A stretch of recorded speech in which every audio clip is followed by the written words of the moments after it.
देखिए रोहित जी, आप भी इस बात से इत्तेफाक रखेंगे कि आज की जो स्थिति है वो कोई युद्ध से कम की स्थिति नहीं है।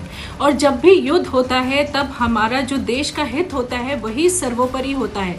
चाहे हमारे कोई त्यौहार हो, चाहे कोई आयोजन हो, चाहे कोई भी और गतिविधि हो देश की, जब युद्ध होता है तो युद्ध ही सर्वोपरि होता है। बाकी सब चीज़ों को बैक स्टेज लेना ही पड़ता है और वही स्थिति आज भी है। मुझे दुख होता है जब हमारे धार्मिक गुरु ऐसे कहते हैं, जब लोगों को भ्रमित करते हैं, जब हमारे राजनीतिक जो नेता हैं वो लोगों को भ्रमित करते हैं, क्योंकि ये वक्त सबके एकजुट होने का है। ये वक्त ऐसा है जब चाहे सरकार हो, ऑपोजिशन हो, धार्मिक गुरु हो, राजनीतिक गुरु हो, सबको एक भाषा बोलनी होगी। सबको लोगों को सतर्क करना है, सबको अपना भी वो लेवल दिखाना है कि हम भी वो सतर्कता रख रहे हैं, हम भी वो सब कर रहे हैं। अगर आप कर कुछ रहे हैं और लोगों से बोल कुछ रहे हैं तो लोग भ्रमित होते हैं, लोगों को समझ नहीं आता है कि हमें क्या करना है, हम किसको फॉलो करें। तो मुझे लगता है कि आज जो हम युद्ध की स्थिति में, कितने डॉक्टर हमारे शहीद हो चुके हैं, कितने लोगों की जान भारत में जा चुकी है, और अब हम दोबारा देख रहे हैं कि कोरोना इतनी ज़्यादा तीव्र गति से आगे बढ़ रहा है। और जिन देशों में दोबारा कोरोना आया है वहाँ की स्थिति देखिए कितनी बुरी है। अगर हम चाहते हैं कि भारत फिर से, जैसे पिछले साल हम फिर भी ठीक ठाक बाहर आए थे, अगर हम वैसे ही फिर से चाहते हैं तो हमें सतर्कता को हाई ही रखना होगा। हमें इन बातों में नहीं आना है कि हमारा धर्म ये है, हमारी ये गतिविधि जरूरी है, हमारी वो। देखिए, पहले जान है तो जहान है, और सबसे पहले देश का हित है, ये बिल्कुल भी नहीं भूलना चाहिए हमें।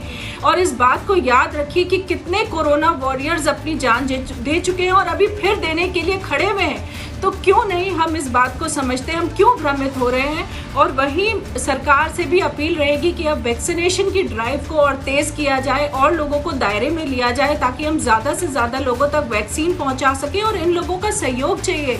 ये लोगों को आज यहाँ धर्म की बात समझा रहे हैं, मुझे खुशी होती है अगर ये यहाँ पर बैठ करके वैक्सीन की बात करते, अगर लोगों से अपील करते कि जाकर के वैक्सीन लगवाइए, अगर ये लोगों से अपील करते कि इस साल और संयम रखिए, इस साल और सब्र रखिए, धर्म हम मनाएंगे, त्योहार हम मनाएंगे, सब कुछ हम करेंगे, लेकिन थोड़ा सब्र रखने की जरूरत है।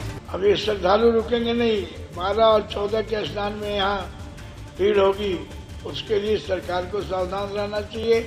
समाज को जो निर्देश मिल रहा है 2 गज की दूरी, मास्क है जरूरी, हमने भी मास्क लगवाया और हमने टीका भी लगवाया जी। और टीका ऐसा लगा कि पता ही नहीं चला कि टीका लगाया जी। वो भी आप लोगों को लगाना चाहिए। सरकार के तरफ से जो लोग बोला, चाहे प्रधानमंत्री हो, चाहे अन्य राजनेता हो या मुख्यमंत्री हो, आपको स्वस्थ रखने के लिए बोलते हैं। इसलिए कृपा करके उन निर्देशों का पालन करते हुए।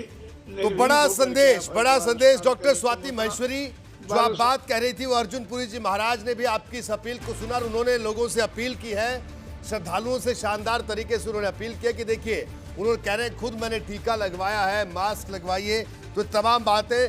तो मुझे लगता है कि अगर आप कोई बात कहें, बड़ी शिद्दत से कहें, तो उसका असर समाज पर जरूर पड़ता है।